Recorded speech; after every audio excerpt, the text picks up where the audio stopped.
할렐루야. 하나님께서 우리 삶에 은혜를 더하여 주시기를 소원합니다. 이번 주간에 큰 두 가지 일이 있다고 뉴스에 나오네요. 월요일 저녁부터 아마 화요일 밤 새벽까지가 고비인 것 같습니다. 큰 태풍이 부산 서쪽 70km 해안에 상륙한다 그러니까 아마 거의 우리 창원 아니면 진동, 멀어도 고성 정도 태풍이 한가운데로 지나갈 것 같습니다. 대비가 잘 되셔서 어려움이 없도록 하나님께서 또 지켜주시길 소원하고, 또 우리 이번 추석이 이번 주간에 있습니다. 하나님께서 기쁘고 복된 추석 명절 우리 모든 성도님 가정에 있으시기를 소원하고 또 축복합니다. 우리 이제 마태복음 7장에 있는 말씀을 통해서 우리가 기도에 대한 말씀을 나누셨죠. 그래서 우리가 기도의 본질이라고 하는 것들이 무엇인가라고 하는 문제를 나누셨습니다. 우리가 본질, 비본질 이런 말이 좀 어려운데, 본질이라고 하는 것은 어떤 일, 어떤 현상 또는 어떤 사건들의 근본, 근원적인 것을 본질이라 그러고, 비본질이라 그러면 겉으로 드러나 보이는 것들이 비본질이다라고 하는 거죠. 예를 들어서 나무로 치면 이 나무가 겉으로 우리 눈에 드러나 보이는 것들, 이파리나 꽃이나 열매 또는 줄기, 이런 것들은 어떻게 생각하면 비본질이다 생각할 수 있고, 감추어져 있는 보이지 않지만 그 나무의 생명력을 지탱해주는 뿌리라고 하는 것은 본질이다, 이렇게 이야기를 할 수 있죠. 근데 사람들이 대부분 눈에 보이고 드러나는 여기에 집중하다 보니까 눈에 보이지 않고 잘 드러나지 않는 본질적인 부분에는 소홀히 하고 놓치는 경우가 많더라. 우리 신앙의 모습도 그렇더라는 것입니다. 그래서 우리가 신앙적인 이 말씀들을, 우리 예수님 닮기라고 하는 이 말씀들을 통해서 우리가 복음서, 특별히 하나님의 말씀을 통해서 우리가 겉으로 드러나 있는 그런 모습 말고 정말로 하나님께서, 예수님께서 이 말씀들을 통해서 우리에게 가르쳐 주시고 또 우리가 깨닫도록 실천하도록 원하시는 내용이 무엇인지를 우리가 살펴보고자 하는 것이고요. 그 중에 이제 마태복음 7장에 와서 기도에 대한 이야기를 우리가 쭉 나누셨습니다. 제가 토요일 날 문자를 이렇게 좀 길게 보내는 부분들 있잖아요. 이런 부분들은 이제 제가 좀 중요하게 생각하는 부분들을 따로 정리해서 말씀드리는 내용들이니까 참고해 보시면 좋겠고요. 우리가 이제 이 기도라고 하는 부분들이 굉장히 중요하고, 우리 신앙생활 또 우리 기독교뿐만 아니라 모든 종교에서 기도라고 하는 부분들이 굉장히 중요한 요소죠. 그런데 우리가 특별히 이 기독교, 또 하나님께서 우리 가운데 말씀하시는 기도에 대해서 우리가 잘못 오해하고 잘못 이해하고 있기 때문에 우리가 기도는 열심히 하는데 응답함이 없어서 낙심되고 실망되고, 또는 우리가 꼭 기도해야 된다는 의무감만 있지 실제로 우리가 기도 생활 가운데서 성경이 말씀하는, 하나님이 말씀하시는 그런 기쁨, 그런 평안, 그런 감사는 잘 느끼지 못하고 있다는 것입니다. 뭐가 문제냐? 기도의 본질적인 부분들을 놓치고 기도의 비본질적인 문제를 붙잡았다. 기도의 비본질적인 문제가 뭐냐 하면, 우리가 기도하는 것들 가운데서 하나님, 기도의 핵심, 기도의 어떤 우리 응답해 주시는, 기도를 들으시는 하나님에 대한 것들은 다 놓쳐버리고 비본질적인 부분들이라고 할 수 있는 기도의 응답만 내가 바라왔다.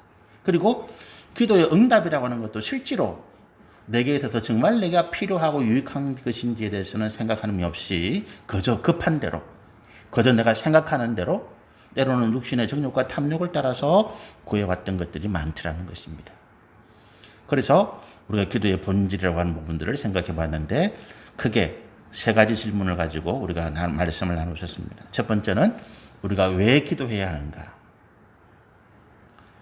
왜 기도해야 하는가 하는 문제는 기도하지 않아도 괜찮지 않느냐 하는 이 문제죠.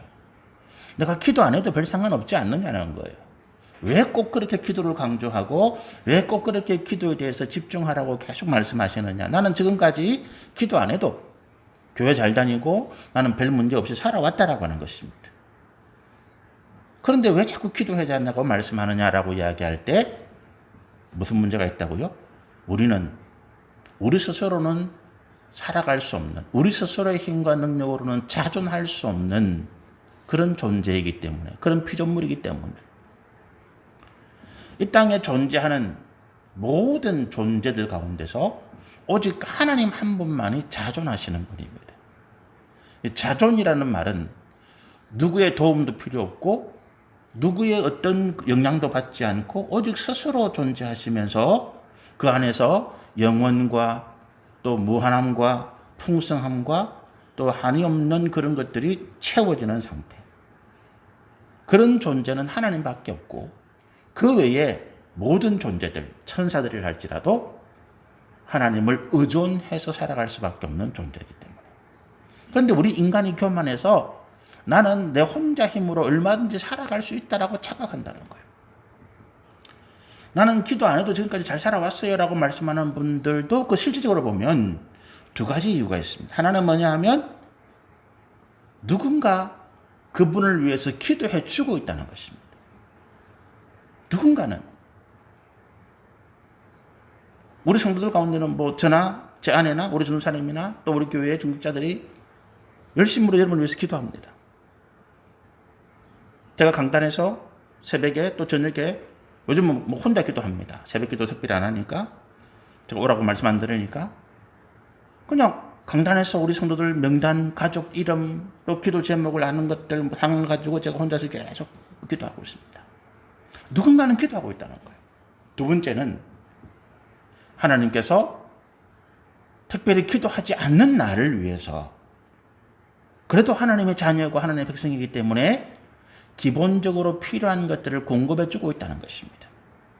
말 안 듣는 자녀라 할지라도 속으로는 괘씸하지만 끝으로는 그 자녀가 죽도록 팽개쳐 주는 부모는 없잖아요. 그런 것입니다.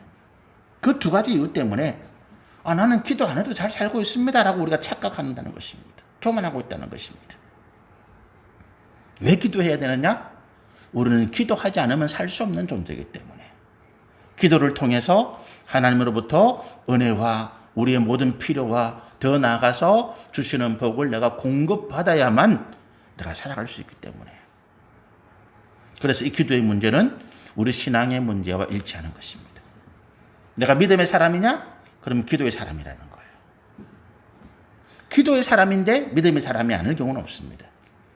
믿음의 사람인데 기도 안 하는 사람이 없어요. 이 두 가지는 동전의 양면과 같습니다. 두 번째로 누구에게 기도해야 하는가? 말씀드린 것처럼 이 땅에 존재하는 모든 존재들 가운데 하나님 한 분만이 자존하시는 분이기 때문에 우리는 그 하나님께 기도한다는 거예요. 그래서 다른 어떤 것들에게 기도하는 것들은 다 헛된 것이라는 것입니다. 그리고 특별히 성경은 우리 가운데 이 하나님을 뭐라고 말씀하십니까? 우리의 아버지라고 말씀하시더라고요. 아버지인 우리 하나님께서 특별히 우리를 사랑하시는 마음으로 우리에게 필요한 모든 것들을 넘치도록 공급해 주시더라. 그래서 우리가 마태복음 6장 33절의 말씀을 특별히 기억합니다. 우리가 먼저 그 나라와 그 의를 구한다면, 이 말씀은 우리가 믿음 안에 있다면, 우리가 하나님의 자녀라면 하나님께서 우리의 쓸 것, 우리의 필요한 것, 우리의 먹을 것, 마실 것, 입을 것을 다 공급해 주시더라. 특별히 우리가 구하지 아니해도, 아까 말씀드린 것이 그거예요. 내가 특별히 기도하지 아니해도 나는 별 문제 없더라. 내가 예수를 믿어서 하나님의 백성이 되었기 때문에 어떻다고요? 하나님께서 내 쓸 것, 내 필요한 것, 또 내가 여러 가지 내 삶에 있어야 할 것들을 하나님께서 알아서 주시더라. 특별히 내가 구하지 아니해도. 그러나 중요한 것은 뭐라고요? 우리가 단순히 먹을 것, 입을 것, 마실 것만으로는 살 수 없는 존재들라는 거예요. 이 땅에 내가 태어나 살아가면서 하나님 주신 사명 가운데 믿음으로 살아간다고 하는 내 삶의 본질적인 문제를 내가 고민하고 또 그 방향을 잡아야 되기 때문에 그 나라와 그 의라고 하는 하나님의 말씀 안에서 믿음으로 기도하는 것입니다. 그래서 우리의 기도의 대상은 우리의 아버지 하나님, 자존하신, 영원하신 이 모든 우주 만물을 창조하시고 홀로 주관하시고 다스리시는 하나님이시더라. 세 번째로 우리가 무엇을 기도해야 하는가라고 하는 문제. 어제 제가 말씀으로 상세하게 말씀을 드렸는데 우리가 무엇을 기도해야 될까요? 성령을 구하라라고 하는. 특별히 구체적으로 성령의 지혜를 구하라. 뭐 결론적으로 우리는 돈이에요, 그죠? 뭐가 없습니다.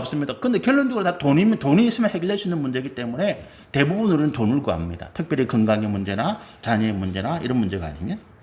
우리가 구하는 것들의 거의 90%, 80%는 돈 문제죠. 그런데 그걸 구하라는 것이 아닙니다. 그거는 비본질적이라는 거예요. 우리 평생 돈만 뭐 구하는 그런 인생이 될 수는 없잖아요. 그렇잖아요. 우리가 평생 돈만 구하는 그런 인생으로 살다가 돈에 허덕허덕 하다가 죽을 때도 돈하고 죽겠습니까? 그건 아니잖아요. 죽을 때도 우리가 돈하고 외치고 죽는 그런 인생이 되어서는 아니죠. 돈이 없어도, 때로는 건강이 없어도, 때로는 내 삶에 여러 가지 힘들고 어려운 여건이 생겨도 내가 꿋꿋하게 믿음으로 살아갈 수 있다는 것입니다. 그래서 하나님께서 우리에게 원하시는 것이 성령의 지혜를 구하라. 왜 성령의 지혜입니까? 이 성령의 지혜가 우리 가운데 옳고 그른 것, 그리고 정말로 우리에게 필요하고 유익된 것이 무엇인지를 분별할 수 있는 분별의 영을 주시기 때문에. 솔로몬이 기브온 산당에서 1000번째 소 10,000마리를 잡아서 하나님께 드리고, 그리고 그 밤에 하나님께서 꿈에 나타나셔서 네가 그렇게 간절하게 내게 기도하는데 내가 너에게 무엇을 줄까라고 말씀하실 때에 솔로몬이 주저하지 않고 구한 것이 지혜라고 합니다. 성령의 지혜. 그리고 그 지혜가 있어야만 솔로몬은 비로소 왕이 되고 비로소 그 백성의 통치자로서 역할을, 사명을 제대로 감당할 수가 있었더라는 것입니다. 우리가 정말로 내게 필요한 것이 뭔지를 모른다는 거예요. 지나고 보니까, 그때는 꼭 있어야 됐는데 지나고 보니까 오히려 짐이 되고 부담이 되고 그때 내가 잘못 구해서라고 생각하는 것이 얼마나 많은 거예요. 성령의 지혜. 그래서 우리가 이 기도의 세 가지 질문을 통해서 우리가 기도란 무엇인가라고 하는 부분들을 결론적으로 제가 생각하는, 제가 기도하는 이유, 목적에 대해서 지난 토요일 날 말씀으로 우리 성도들과 함께 나누었습니다. 이제 오늘 우리가 읽은 12절에서 14절의 말씀은 크게 두 가지 이야기를 합니다. 12절과 그리고 13절, 14절이 조금 다른 듯하지만 그러나 한 가지를 이야기합니다. 그게 뭐냐 하면 그리스도인의 삶의 원리라고 하는 것입니다. 그리스도인의 삶의 원리. 예수를 믿어서 모든 죄를 사함받고 하나님의 백성이 된 우리가 하나님 나라를 향해서 걸어가잖아요. 여러분, 우리 그리스도인의 삶은요, 이 땅에서 끝나는 게 아니죠. 우리 이걸 잘 생각 안 해요. 이걸 잘 생각하지 않습니다. 이걸 생각 안 하다 보니까 우리가 참 뻔뻔스럽게도 거짓말도 잘하고 죄도 잘 짓습니다. 목사인데도 장로인데도 오랫동안 신앙생활을 해왔는데도 뻔뻔하게 거짓말을 너무 잘합니다. 아무렇지도 않게 죄를 짓습니다. 이유가 뭐냐? 이 땅에서의 삶이 끝이 아니라는 것을 우리가 머리로는 알고 있는데 이게 내 삶의 원리가 되지 못했기 때문에 반드시 하나님 앞에서 우리가 심판받고 우리가 이 땅에서 살아왔던 모든 삶을 결산할 때가 있다는 거죠. 그래서 우리 그리스도의 삶은 우리가 예수를 알기 전과 예수를 알기 이후의 삶으로 나뉩니다. 예수를 알기 전에, 예수를 믿기 전에 우리의 삶은 그거는 삶이 아닙니다. 그건 죽은 상태. 사형수가 이미 재판에서 그 죄를 가지고 사형으로 판결을 받았지만 아직 사형을 집행당하지 않고 미결수로 언제 사형이 집행될지 모르는 상태에 살아가는 삶이 있잖아요. 우리나라에 그런 분들이 꽤 많습니다.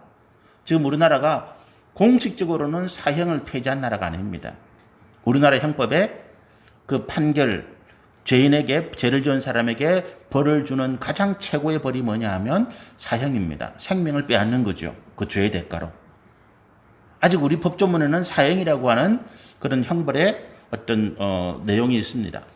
그런데 우리나라에 사형이라고 하는 판결을 받은 사람들은 많은데 아직 한 20년 가까이 사형 집행을 받은 사람들은 없습니다.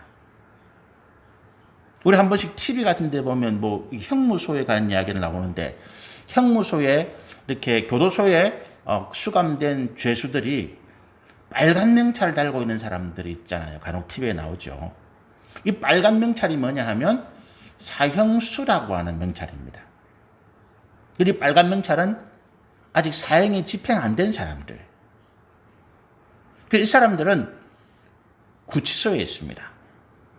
미결수기 때문에 미결수 감방에서 사형이 집행돼야 형이 끝나는데 근데 이 사람들은 사형수예요. 그 생명이 살아간다고 해도 살아가는 사람들이 아닙니다. 언제 우리나라 법무부 장관이 그 사형 집행자 명단에 사인을 하면 그 사람은 바로 사형이 되거든요. 언제 사형당할지 모르는 사람입니다. 예수님을 알기 전에 예수님을 믿기 전에 우리의 삶이 그런 삶입니다. 이미 우리는 죄인으로서 하나님 앞에 너는 사형이야, 너는 죽음이야, 너는 영원한 형벌, 지옥에서 고통을 받아야 될 그런 존재야. 이미 우리는 판결을 받은 자들입니다. 그러나 아직 그 판결이 집행되지 않은 그런 존재. 그러니까 우리는 밥을 먹고 옷을 입고 직장을 다니고 사업을 하고 결혼하고 자녀를 낳았지만 예수 그리스도를 믿기 전의 삶은 사는 것이 아니라 죽었다는 거죠. 그래서 예수를 믿고 우리 죄를 용서받은 이후에 비로소 우리가 우리 영이 다시 살아났다라고 성경이 말하는 이유가 거기 있는 것입니다. 그때부터 우리는 살아가는 삶이 우리 미길수 예수를 믿기 전에 이전에 우리 미길수의 삶은 언제 끝납니까? 이 땅에서 육신이 끝나는 순간에 육신의 생명이 끝나는 순간에 하나님이 사인하는 순간에 우리는 지옥불로 떨어지는 거죠. 그러나 예수 그리스도라고 하는 특별 사면이잖아요. 예수님이 십자가에서 우리 죄를 대신해서 죽으셨다는 그 사면, 예수님이 내 죄를 대신해서 죽으셨다는 그 십자가의 대속의 은혜로 인해서 나는 용서를 받았더라는 것입니다.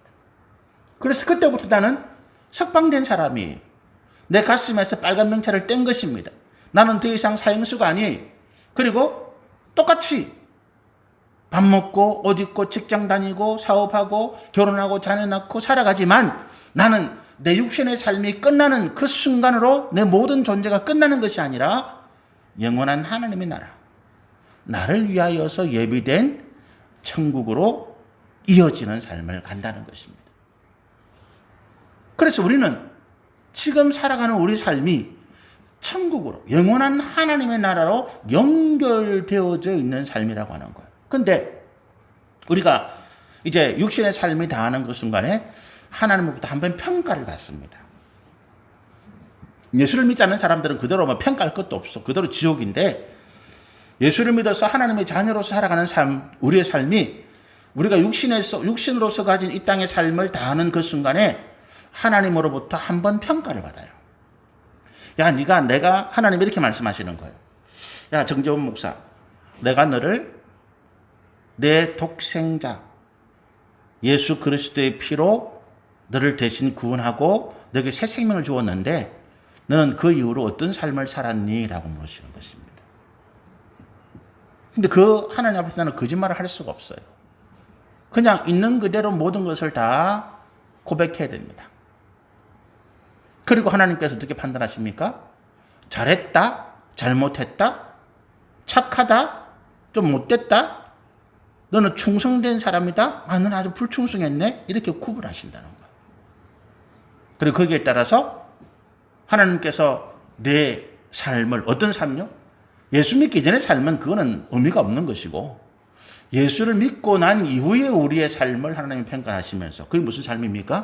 내가 믿음으로 이 땅을 살아가는 그 삶의 모습들을 평가하시면서 잘했다, 착하다, 충성되다 이렇게 말씀하시면서 야, 네가 이 땅에서 나를 위해서 그래 수고를 많이 했구나, 고생했구나, 그 힘들고 어려운 상황에서 네가 인내하고 견뎠구나, 내가 너에게 이 세상이 가지지 없는 엄청나고 놀라운 영광과 상급을 주마. 그게 평가한다는 거예요. 그런데 그 앞에서 우리가 하나님 보시기에 야, 너 잘했다가 아니고 넌 좀 어떻게 그렇게 했어? 이런 평가. 착하다가 아니고 야, 너 좀 위선적이었다. 너 목사라고 하면서 뒤에서는 온갖 엉뚱한 짓 다 하고 다녔는데 충성됐다. 야, 너 마트 교회는 열심히 안 하고 뭐 하고 다녔어? 네가 기도하랬더니만 말씀 준비했더니 엉뚱한 짓 하고 다녔네? 이런 어떤 평가가 나왔다면 하나님으로부터 심한 책망과 또 어떻게 생각하면 내가 마땅히 받아야 할 다른 사람들은 옆에서 큰 상과 영광을 받으면서 기뻐하는데 나는 그게 이제 없으니까 구원은 받았지만 부끄러운 가운데서 우는 모습들을 가지게 되더라는 거예요. 그것이 이제 하나님께서 우리를 결산한다 이런 표현을 쓰실 때 우리가 가져야 될 이유인 거죠. 자, 그러면 예수 믿고 구원받은 다음에 우리는 이제 아무렇게나 살아야 되는 이게 아니잖아요. 제가 좀 전에 드린 말씀처럼 자, 언제 우리가 예수를 믿고 구원받은 새로운 생명, 새로운 기회, 사형수가 특별 사명을 받았으니까 두 번째 생명을 얻은 거잖아요. 죽었던 생명이 살아났는데 뭔가 새롭게 이전과는 다른 삶을 살아야 되겠다라고 생각을 하는데 뭐가 필요할까요? 내가 이전에 예수를 알기 전에 죄를 지으면서 육신의 정욕과 탐욕으로 살아왔던 그 삶의 방법, 그런 지식, 그런 어떤 삶의 어떤 이야기들은 아니잖아요. 근데 불행하게도 우리가 예수를 믿은 다음에 여전히 우리는 우리가 살아가는 삶의 원리라 그럴까요? 삶의 기준과 삶의 법칙들을 세상의 것으로부터 가져옵니다. 여러분 안 그렇습니까? 저는 그랬어요. 제가 구대째 내려오는 제가 열대 우리 아버님이 구대째 종손이라고 그랬잖아요. 근데 종갓집이 얼마나 철저하게 무너지는지를 극렬하게 체험한 사람이 접니다.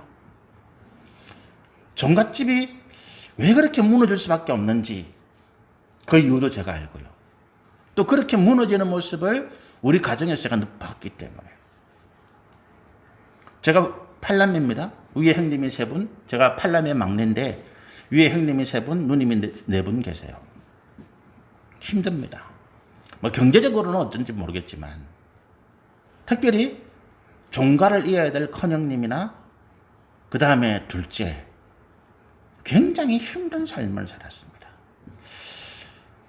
인생의 가장 밑바닥 돌아가신 우리 큰형님이 평생을 알코올 중독에 사회에 적응을 못해서 집에서 그냥 한 구석에 우리 형수님이 식당을 하시면서 생활을 했는데 바쁘니까 아침에 그냥 밥 한 상 차려주면 그게 하루 종일 있는 거예요.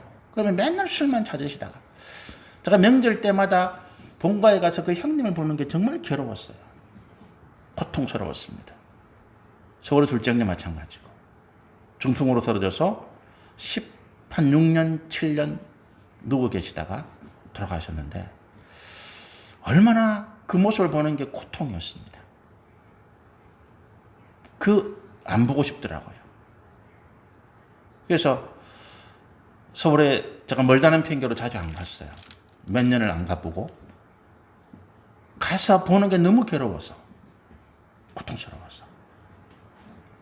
근데 제가 이제 우리 두 분 형님에게 복음을 전했는데 제가 우리 형님에게 큰형님 이런 이야기를 했습니다. 형님, 내가 보니까 형님이 우리 아버지보다 먼저 돌아가시겠다. 아무 소망이 없다, 형님. 내가 한 가지 해줄 수 있는 건 막내 동생이 할 수 있는 게 이 복음을 전하고 형님이 예수를 믿어서 그래도 천국 가는 게 마지막 소망인 것 같은데. 그러니까 뭐 그분이 그러면서 제가 영접 기도를 따라하고 했는데 그분이 한 것 같아요. 그 다음 명절 가니까 이제 가서 방에 혼자 이제 외진 방에 이렇게 가면 뭐 오줌 냄새 막 진동을 합니다. 뭐 그래도 형수님이나 조카들 원망할 수가 없어요. 너무 가정에 확대를 하고 이렇게 했기 때문에. 어쨌든 그 다음 명절에 가니까 그분이 저에게 우리 큰 조카애가, 딸애가 고등학교를 미션스쿨 가톨릭계 다녔거든요. 학교 다니면서 아마 이제 걔들도 복음을 전했는데, 학교 다니면서 학교에서 준 그 천주교 목걸이 십자가 있잖아요. 그거를 우리 형님이 가지고 있다가 제가 가서 형님 잘 계셨습니까 인사하니까 씩 웃으면서 자기가 그걸 제가 보여주는 거예요. 나도 열심히 믿는다는 거지. 근데 제가 종갓집의 막내들 태어나서 어릴 때 제 간절한 희망이 뭐냐 하면, 나는 돈을 많이 벌어서 내 성공의 목적은 돈인 거예요. 우리 부모님도 불쌍하고 우리 형님이나 누님들도 다 불쌍하고 안 됐고, 내가 열심히 공부해서 내가 집안을 다시 일으켜야지. 그래서 제 유일한 희망은, 꿈은 돈을 마주고 많이 버는 거예요. 그래서 제가 대학교를 상대를 간 겁니다. 일단 뭐 돈을 많이 벌어야 되니까. 그리고 졸업하고 제 꿈은, 그때 한참 우리나라에 무역 열풍이 불 때니까, 그때 그 상대생들에게 롤 모델이 누구냐면 김우중 씨였어요. 다른 분들은 다 뭐 천대로 물들어왔던 재산인데, 대우그룹을 창업한 김우중 씨는 그냥 비즈니스 가방 하나 들고 전 세계를 다니면서 무역을 통해서 일어났던 분이거든요. 그분이 상대생들에게 롤 모델이었습니다. 그래, 나도 그런 어떤 전 세계를 상대로 비즈니스 하면서, 그래, 그래서 내가 우리 형님들, 우리 누나들 좀 이렇게 한 자리씩 주고 재산도 뿌리고 하고, 그게 제 꿈이었어요. 그런 생각이 제가 목회하면서도 영향을 미친 것 같아요. 목회하면서도. 여러분, 우리가 하나님 앞에서 우리가 믿음으로 살아간다라고 하는 이 세계를 가는데, 우리의 생각은 여전히 과거에 있었던 그 생각들. 세상을 살아가면 돈이 있어야 돼. 그렇잖아요? 내 몸이 아프면 병원을 찾아가야 되는데, 뭐 아는 의사라도 한 사람 있어야지요. 그렇잖아요. 내가 요즘 뭐 무슨 문제가 생기면 그래도 집안에 판사, 검사, 변호사라도 한 사람 있어야지. 내가 되면 더 좋고. 그렇잖아요. 어쨌든 우리 자녀를 좋은 대학에 보내가지고 사회적으로 뭔가 해야 얘가 성공하지. 그래서 그런 걸 위해서 우리 부모님들이 열심으로 뒷바라지를 해주는, 그게요, 우리 그리스도인들이나 하나님 알지 못하는 세상의 사람들은 똑같더라는 거예요. 어째서 그럴까요? 우리가 죄인 되었을 때, 하나님을 알지 못했을 때 가진 생각들이, 왜 우리가 예수를 믿고 하나님의 자녀가 되었음에도 똑같은 그 생각을 가지고 왔더라는 거예요. 왜 그러냐는 거죠. 그래서 우리가 넘어지고 자빠지고 실수하고 회개한 다음에도 똑같은 실수, 똑같은 잘못을 되풀이 반복하는 이유가, 우리가 살아가는 삶의 원리가 바뀌어지지 않았다라고. 나는 예수를 믿고, 나는 세례를 받고, 그래서 내가 신앙생활을 20년, 30년 하고 목사가 되고 장로가 되고 그렇게 되었지만, 여전히 내 생각에는, 그래, 그래도 돈이 있어야 돼. 목회를 하더라도 돈이 있어야 돼. 뭔가 하나님의 일을 하려면, 뭔가 이 지역을 위해서 봉사하고 선교하려면 그래도 돈이 있어야 되잖아. 물론 돈이 있어야 되죠. 그런데 돈이 있어야 된다는 것과 그 돈을 의지하는 건 다른 문제거든요. 돈을 구한다는 것과 내가 하나님의 거룩한 나라를 위한 일을 구하는 것과는 다른 것입니다, 여러분. 저는 돈을 구했거든요. 제가 교회를 부흥시키고자 하는 목적 가운데 가장 큰 것도 재정이 넉넉해지니까. 우리 성도들이 예를 들어서 300명, 500명, 1000명 되면 어쨌든 많은 사람들이 와서 헌금할 거니까, 그러면 재정이 뭐 30억, 20억 얼마 되면 그걸 가지고 뭐 대안학교도 하고 어려운 사람들을 위한 뭐 요양시설도 만들고, 내 꿈은, 이게 무료로 하겠어, 무료로. 그냥 무료로 다 해줄 거야. 왜? 교회가 재정이 되니까. 그러니까 결국 제 목회의 가장 중요한 요소는 뭐냐면 돈이라는 거예요. 돈이 없어서 못해요, 하나님. 그게 제 핑계였거든요. 그런데 우리가 하나님의 일을 하는 건 다르다는 것입니다. 그래서 우리가 이 노숙인 사역을 우리가 한 거죠. 이제 뭐 지금 이사장을 맡으신 아둘람 선교회 목사님이 자기 교회가 좀 넓기 때문에 그쪽으로 시설을 이제 나가겠다 그래서 이제 옮겨갔지만 그런 것이거든요. 돈이 없어도 할 수 있는 거거든요. 작게 지금부터라도 우리가 삶의 원리만 바꾸면 할 수 있는 문제거든요. 그런데 우리는 그렇게 하지 않았더라는 거예요. 오늘 우리가 이 말씀을 보면서 제가 오늘 이런 이야기만 먼저 드리고 간단하게 원리에 대한 말씀을 드리려고 하는데 우리가 이 말씀을 나누면서 제가 바라는 것은 그것입니다. 우리 성도님들이 또 이 말씀을 듣고 계신 분들이 이제부터 나의 잘못된 삶의 원리, 내가 예수를 믿는다고 하면서 내가 하나님의 말씀에 순종한다고 하면서 여전히 내 생각이나 가치관이나 내 삶의 어떤 기준이나 원칙들이 세상과 죄악된 세상 가운데 있는 것 똑같은 것들, 그 성공의 방법을 따르고 그 성공의 기준을 따르고 그 성공의 길을 따라왔던 그것들을 좀 버리고 오늘 이 짧은 말씀이지만 7장 12절과 13절, 14절 이 세 구절에 나타나 있는 하나님께서 우리 가운데 말씀하고자 하시는 좀 그렇게 걸어가라, 좀 그렇게 삶을 살아가라라고 하는 이 말씀의 원리들을 우리가 찾아서 이해하고 그걸 내 영에, 내 뼈에 깊이 새겨서 살아가는 저와 여러분이 되었으면 하는 것입니다. 우리가 12절에 이런 말씀이 끝이 있습니다. 12절 한번 읽어보실까요? 그러므로 무엇이든지 남에게 대접을 받고자 하는 대로 너희도 남을 대접하라. 제가 이 말씀을 지금 전하려고 하는 건 아니고요. 그 뒤에 있는 것. 이것이 율법이요 선지자니라라고 하는 것입니다. 하나님의 말씀의 원리라고 하는 거예요. 우리 12절, 13절, 14절이. 이것이 율법이요 선지자다. 이게 무슨 말입니까? 율법이라고 하는 것은 구약 성경에서 모세오경을 특별히 지칭하는 말입니다. 히브리어로 토라라고 그래요. 토라 몰라도 됩니다. 율법이라고 그러면 뭐라고요? 우리 구약 성경 39권 가운데서 제일 앞에 있는 5권, 창세기, 출애굽기, 레위기, 민수기, 신명기 이 5권을 율법이라 그럽니다. 왜 이 말씀이 율법이라 그러면 하나님께서 모세를 통해서 모세 시대가 어떤 시대입니까? 모세가 살던 시대는 하나님의 말씀을 깡그리 잊어버리고 이 모세의 동족들이 400년 동안 애굽의 노예 생활을 하는 가운데 애굽화된 사람들이에요. 그들이 이스라엘 백성이라는 이름은 가지고 있습니다.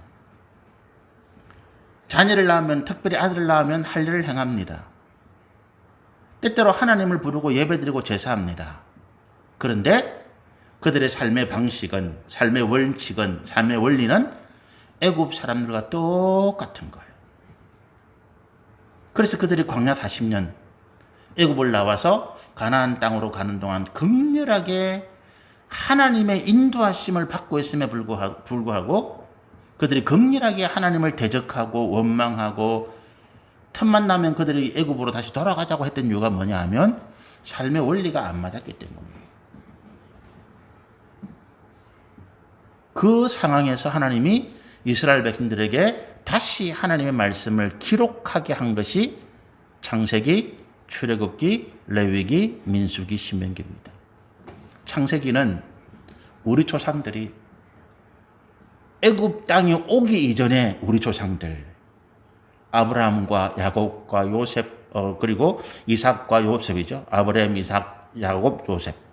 이 우리의 믿음의 조상들이 어떻게 살았는가?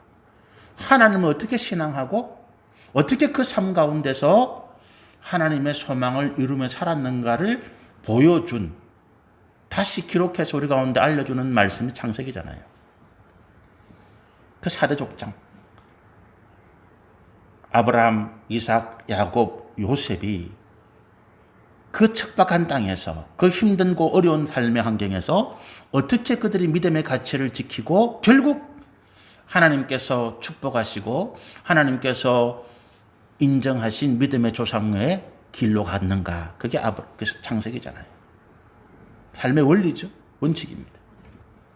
출애굽기나 말할 것도 없죠.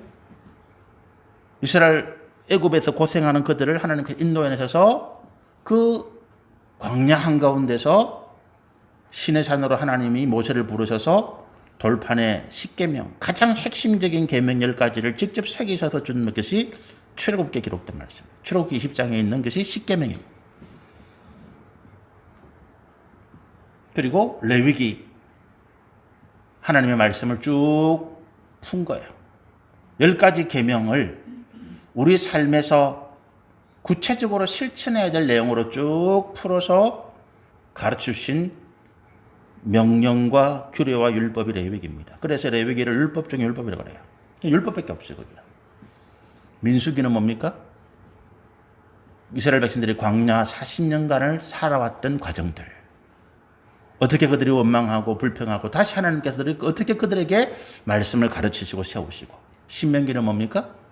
모세가 그 가나안 땅을 목전에 두고 하나님께서 네 사명이 여기까지야 라고 말씀하셔서 그가 하나님 부름받기 전에 그 모압 땅에서 다시 한번 하나님의 말씀과 명령과 규례를 다시 들려주었던 이야기들이 신명기입니다. 그래서 두 번째 율법이에요. 신명기에도 10계명이 나옵니다. 두 번째 율법. 이게 율법이에요. 창세기, 출애굽기, 레위기, 민수기, 신명기가 율법입니다. 하나님의 말씀, 명령, 규례가 거기 다 있는 거죠. 선지자는 뭡니까? 여호수아부터 에스겔, 말라기까지 구약성경 전체가 선지자들이 실제적으로 가나안 땅에 정착해서 살아가는 이스라엘 백성들을 향해서 하나님의 말씀으로 다시 가르치고 그들이 범죄할 때마다 하나님의 말씀으로 권면하고 교훈하고 그렇게 해왔던 것들이 선지자잖아요. 이거 뜻이 뭐예요? 이 땅을 살아가는 하나님의 백성들에게 주시는 삶의 원리를 말하는 거예요. 그러니까 우리 7장 12절의 끝에 있는 이 말씀은 이것이 율법이요 선지자다라고 이 말씀 뭡니까? 내가 지금 너희에게 예수님께서 말씀하시는 거예요. 내가 지금 너희에게 이야기하는 이 짧은 세 구절의 말씀이 뭐라고요? 성경에서 하나님께서 그토록 우리 가운데 가르쳐 주시기를 원하시는 삶의 원리를 아주 핵심적으로 압축하고 압축해서 모아놓은 것이다. 말하는 것이라는 거예요. 이 원리를 따라가라는 것입니다. 왜 이렇게 짧아? 성경은 엄청 많은데 왜 이렇게 짧아? 사실은 우리가 성경 전체를 보면 하나님 메시지를 한 문장으로 압축할 수 있어요. 제 아내가 성경 필사를 한 1년 이상 하고 있는데 성경 필사를 하면서 제 아내가 제법 그런 이야기를 해요. 하나님 말씀이 이렇게 단순하나? 하나님 말씀이 이렇게 간단하나? 이런 이야기를 저한테 합니다. 무슨 말인가 하면 굉장히 복잡하고 어렵고 이해하기 힘들고 그런 줄 알았는데 성경을 쭉 써가면서 보니까 굉장히 간단하고 단순하더라. 그 내용이 뭐냐? 하나님 말씀에 순종하면 복받고 불순종하면 하나님의 징계와 재앙이 닥치고 그게 단 거예요. 그게 답니다. 간단하지 단순하지. 그런데 왜 이 간단하고 단순한 것을 우리가 못 지킵니까? 우리 생각이 우리가 아직도 세상의 삶의 원리 죄악으로 살아갔던 하나님께서 심판하시고 이미 너는 죽었다라고 선언하신 그 세상의 원리들을 우리가 따라가고 있기 때문에 그런 거예요. 그러니까 우리는 늘 고민, 갈등, 의심이지. 하나님 말씀이 이렇게 하랬는데 이것 가지고 되겠나? 10명 중에 9명은 다르게 살아가는데 내 혼자 그렇게 안 가고 가면 나만 손해보는 거 아니야? 라고. 우리 자녀들 학원에 보내는 부모님들 많잖아요. 그죠? 우리 자녀들 왜 전부 다 뭐 영어, 수학, 한문, 뭐 컴퓨터, 음악, 미술, 뭐 또 뭐 발레, 뭐 이런 거 왜 다 시켜야 되죠? 아니 왜 전부 다 그렇게 시켜야 돼요? 저는 도대체 그게 이해가 안 돼요. 왜 옆집, 아랫집, 윗집 뭐 할 거 없이 전부 다 뭐 태권도, 뭐 컴퓨터, 뭐 영어, 수학, 저 한문 어쩌고 뭐 다 시켜. 왜 시킵니까? 남들이 하는 거 안 하면 우리 애가 뒤처질까봐. 그게 뭐예요? 부모님의 두려움이지. 다른 건 아무것도 없어요. 그거 안 해도 괜찮은데 정말로 우리 아이가 할 수 있는 것 한두 가지만 해도 충분한데 괜히 부모님이 걱정되는 거야. 옆집에는 저렇게 막 바쁘게 돌아다니는데 우리 애는 가만히 한가하게 놀고 있거든. 저래 될까? 괜히 내가 불안한 거야. 뭐가 잘못된 것입니까? 삶의 원리가 잘못된 거야. 우리 그리스도인들 그래요. 야, 저 사람들 봐봐. 저렇게 돈을 해라는 데 가지고 막 지라고 있는데 우리는 돈 안 하고 있어. 나 그렇게 살아갈까? 옆집에는 뭐 길을 써가지고 서울대 넣으려 하는데 우리 목사님은 서울대 그거 안 가도 됩니다라고 이야기하거든. 공부 잘하는 애는 공부해서 서울대 가고 공부를 좀 못하면 공부 대신 잘하는 게 있을 거니 그거 하면 된다고. 저는 그렇게 이야기하거든. 그러니까 서울대 가려면 뭐 우리 자녀를 둔 부모님들 우리 교회 못 오지. 왜? 목사님이 서울대 가라고 기도 안 해주니까. 저는 우리 자녀들이 1등 하는 것을 원하지 않습니다. 1등 하는 것이 우리 자녀들의 목표가 아닙니다, 여러분. 착각하지 마세요. 우리 자녀를 1등 시키려고 길을 쓰면 그 자녀도 불행해지고 그 부모님도 불행해집니다. 자녀가 잘하는 것을 시켜주세요. 시간 좀 지났으면 여기까지만 이야기하고 마치겠습니다. 제가 일회 청소년 센터에서 강의하고 학교, 고등학교 부적응자들이 모이는 데잖아, 그렇잖아요. 그 아이들을 상담하는 아이 중에 이런 애가 있습니다. 고등학교 2학년인데 부모님이 전호사님이에요. 창원에서 목회를 하십니다. 누구라고 말씀 못 드리고. 자녀가 4명인데 이 아들이 막내예요. 위에 3명, 누나 형들이 있는데 아주 공부를 잘해서 서울에서 지금 다 학교를 다니고 있습니다. 아주 좋은 학교를 다니고 있어요. 이 막내가 학교에서 공부는 안 하고 잠만 자는 거야. 학교 가면. 집에 와서는 하루 종일 집안개 밖에서 컴퓨터만 하는 거야. 게임만 하는 거야. 그 엄마가 속이 터져들어가지 않겠습니까? 학교 상담하니까 학교 선생님들이 얘 관심이 없는 거예요. 왜? 학교 와서 잠만 자니까. 그리고 다행히 잠만 자니까 다른 사고 안 치고 잠만 자니까. 그래서 학교에서 얘를 부적응자라고. 그 위탁학교. 그 부적응 학생들이 모이는 곳에 가서 이렇게 하라고. 그래서 추천받아서 왔어요. 처음 제가 얘를 만나서 상담을 하는데 기가 팍 죽고 아주 왜소합니다. 체격도 작고. 한마디 말도 안 하고 그러고 있더라고. 어디 도살장에 끌려온 진짜 무슨 뭐 소나 양이나 그러 있더라고. 제가 이야기를 네 컴퓨터 게임 왜 했니? 이런 말 안 해. 그게 잘못했다. 아니죠. 걔는 이유가 있을 거니까. 제가 이야기를 제 이야기를 처음 만에 대답도 안 하고 자기 이름만 겨우 이야기하고 그래. 제가 이야기를 하면서 네가 컴퓨터 하는 데는 이유가 있을 거야. 게임을 하는 데는 이유가 안 있겠나. 그 이유가 뭔가 나한테 말해줄 수 있나. 나는 네 게임하는 거 나는 비난 안 한다. 네 나름대로는 충분히 틀림없이 이유가 있을 거니까 그 이유를 한번 나한테 말해달라. 그러니까 얘가 자기 꿈이 프로게이머라고 하는 거예요. 프로게이머 여러분 모르시죠? 요즘 스포츠 가운데 e스포츠라는 게 있어요.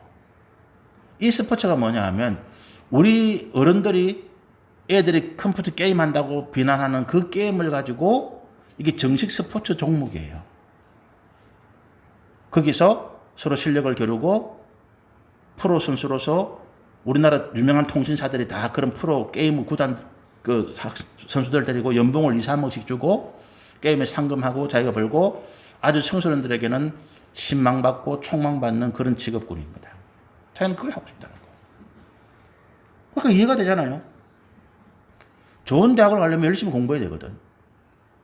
뛰어난 프로 게이머가 되려면 저는 죽으라고 게임을 해야 되는 거예요. 그렇잖아요. 근데 그 부모님이, 어머님이 그걸 이해를 못한 거지. 그래서 자기 아이는 게임 중독자라고 판단한 거예요. 게임 중독자가 아니야. 위탁학교를 잘 나와요. 한 번도 결석도 안 해. 다만 자기는 프로게이머가 꿈인 거야. 누가 문제입니까? 어른들이 세상에 잘못됐다기보다 그건 뭐 잘못됐다기보다는 다른 관점을 가지고 있었다는 거죠. 그러니까 서로 불행한 거예요. 부모도 아이도. 제가 그 아이를 한 10번 정도 만나서 지금 상담을 진행하고 있는데 부모와의 관계를 조금씩 회복시켜가고 있습니다. 엄마를 이해해줘라. 그 엄마가 네 상황을 이해를 못해서 그렇다. 50 후반 60대 분들이 게임? 그럼 그건 나쁜 거지. 그렇잖아요. 학교에서 공부는 안 하고 학교에서는 잠만 자고 게임만 밤새도록 하고 있어? 이건 문제가 있는 애지. 그렇게 생각한 그게 이해를 잘못한 거다. 어머니하고 이야기를 하면서 다행히 그 형이나 누나들은 자기 상황을 이해를 해준다더라고요. 같이 이야기해서 엄마의 관계를 좀 회복했으면 좋겠다. 제가 지금 무슨 말씀을 드리고 있습니까? 그리스도인들이 예수를 믿어서 하나님의 말씀으로 살아간다고 하면서 아직도 우리의 생각은, 아직도 우리의 가치관은 죄악된 세상 가운데 있던 그 원리들을 따라가고 있더라는 거예요. 그걸 안 따라가면 우리는 망하는 줄 알아. 그걸 안 따라가면 나는 못 사는 줄 알아. 우리 자녀에게 그거를 쫓아가게 하지 않으면 우리 자녀는 인생 실패자, 낙오자가 되는 것처럼 생각한단 말이에요. 그것이 잘못되었다라고 하는 것입니다. 그거는 다른 것이 아니라 잘못된 것입니다. 그리스도 안에서 여러 가지 다른 생각들은 다른 거지만 예수 믿기 이전 죄악된 삶과 예수 믿기 이후에 하나님의 백성으로의 삶은 잘못된 것입니다. 그르고 옳은 것입니다. 거짓과 진리인 것입니다. 다른 것이 아닙니다. 여러분. 하나님께서 오늘 그 말씀을 하시는 거예요. 예수님께서. 이것이 뭐라고요? 율법이요 선지자다. 다음 주에 제가 12절, 13절, 14절에 있는 이 두 가지 삶의 원리 간단합니다. 그런데 우리가 정말로 이해를 해야 됩니다. 그렇구나. 과연 그렇구나. 동의를 해야 됩니다. 여기까지 우리 말씀을 나누시고 계속해서 우리 성찬 예식 가운데 함께 하시면 좋겠습니다. 하나님 감사합니다.